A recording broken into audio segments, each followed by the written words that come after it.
आजकल supply chain में रुकावटों की खबरें तो बहुत आम हो गई हैं। हाँ बिल्कुल। कभी शिपिंग में देरी हो जाती है, कभी किसी चीज की एकदम से कमी हो जाती है। सही बात है। और ये सिर्फ खबरें नहीं है, ये हमारी रोजमर्रा की जिंदगी पर सीधा असर डालती हैं। बिल्कुल। Welcome to logisticians India. बिल्कुल। आज हम इन्हीं सप्लाई चेन की बाधाओं मतलब कंस्ट्रेंट्स और जो रुकावटें हैं डिस्ट्रप्शंस, उन पर थोड़ी गहराई से बात करेंगे। हाँ, समझने की कोशिश करेंगे। समझेंगे कि ये असल में होती क्या हैं, क्यों होती हैं और कंपनियां इनसे निपट कैसे रही हैं। बिल्कुल। हमारे पास कई तरह के स्रोत हैं, इंडस्ट्री आर्टिकल्स हैं, ब्लॉग पोस्ट्स हैं, कुछ रिसर्च पेपर्स भी हैं जो इस मुद्दे के अलग अलग पहलू दिखाते हैं। हाँ, काफी वेरिड सोर्सेज हैं। हमारा मकसद बस यही है कि इन स्रोतों से सबसे जरूरी बातें निकालकर आपके सामने रखें ताकि सप्लाई चेन की ये जो थोड़ी उलझी हुई दुनिया है उसे आसानी से समझा जा सके। तो चलिए शुरू करते हैं। जरूर। तो सबसे पहले ये समझें कि ये बाधा या कंस्ट्रेंट है क्या चीज। हाँ, ये जानना जरूरी है।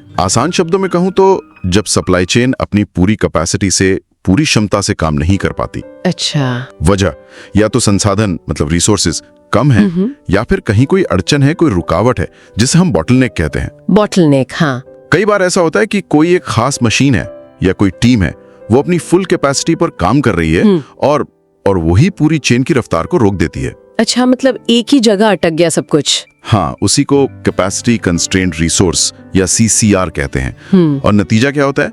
डिमांड सप्लाई से ज्यादा हो जाती है। हाँ, और इसमें वो आखिरी वाली परेशानियां मतलब लास्ट माइल डिलीवरी की दिक्कतें भी जुड़ जाती है ना। बिल्कुल बिल्कुल, वो भी एक बड़ा चैलेंज है। कभी कभी तो सुनने में आता है कि गोदाम में जो सामान रखा है वो गिनती से कम निकलता है।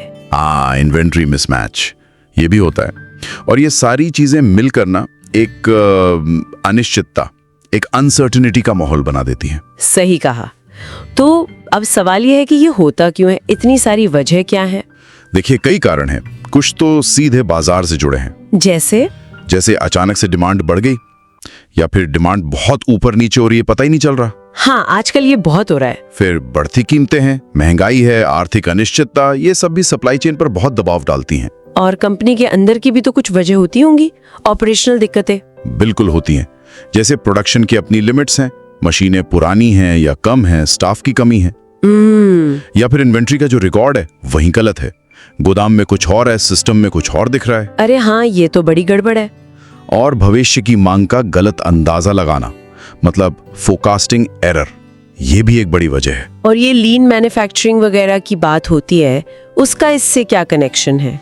हाँ देखिए, कभी कभी प्रोसेस में ही कुछ ऐसे स्टेप्स होते हैं जिनकी जरूरत नहीं होती, वो बर्बादी बढ़ाते हैं। तो लीन मैन्युफैक्चरिंग के सिद्धांत जैसे 5S या जस्ट इन टाइम, वो इसी बर्बादी को कम करने में मदद करते हैं। अच्छा, और बाहरी दुनिया के झटके जैसे कोई आपदा आ गई या महामारी? हाँ, वो तो है ही।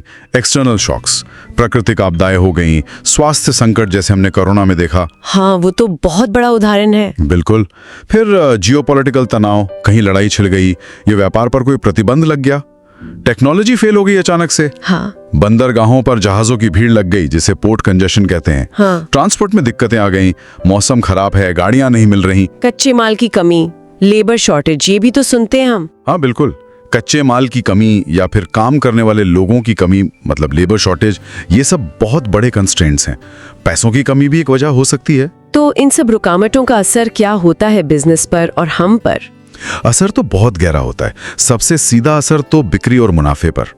दुकानों में माल ही नहीं है तो बिकेगा क्या?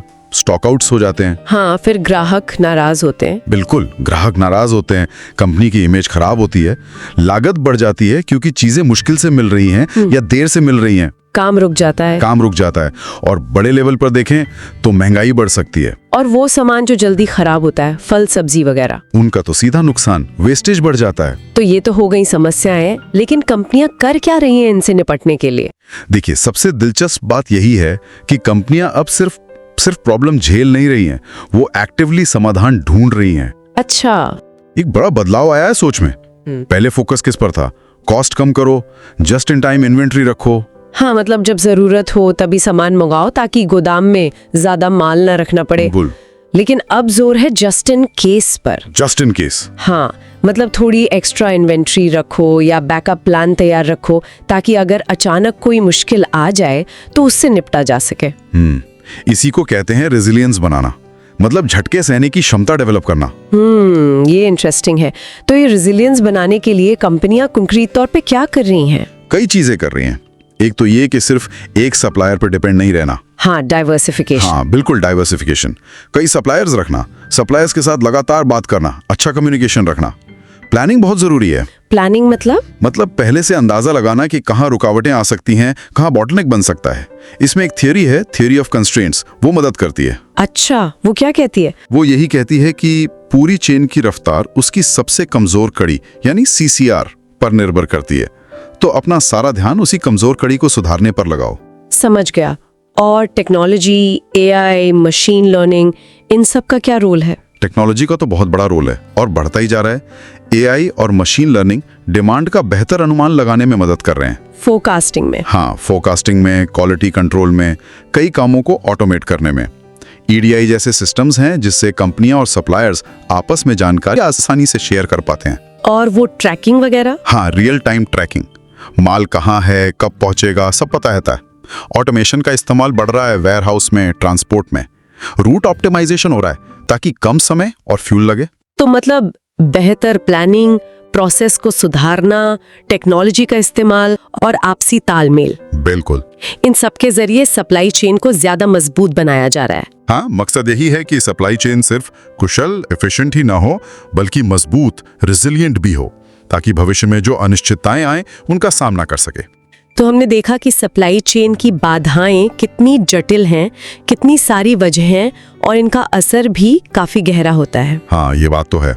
लेकिन अच्छी बात यह है कि इनसे निपटने के लिए लगातार नए तरीके खोजे जा रहे हैं।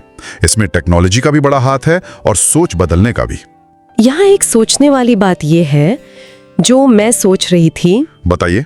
कि दुनिया में जिस तरह की अनिश्चितता बढ़ रही है, हाँ। कभी क्लाइमेट चेंज की बात होती है, कभी जियोपॉलिटिकल तनाव, तो क्या भविष्य में सप्लाई चेन बनाते वक्त कंपनियों की पहली प्राथमिकता सिर्फ लागत, मतलब कॉस्ट बचाना होगी, या फिर मजबूती, रेजिलियंस सबसे ऊपर होगी, भले ही उसमें खर्चा थोड़ा ज्यादा क्यों ना आए?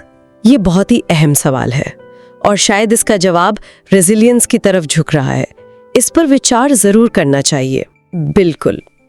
तो अगर आपको हमारी ये चर्चा पसंद आई हो तो प्लीज इस वीडियो को लाइक करें, हमारे चैनल लॉजिशियंस इंडिया को सब्सक्राइब करें और इसे आगे फॉरवर्ड भी करें। हाँ, ताकि ये जानकारी और लोगों तक भी पहुंचे।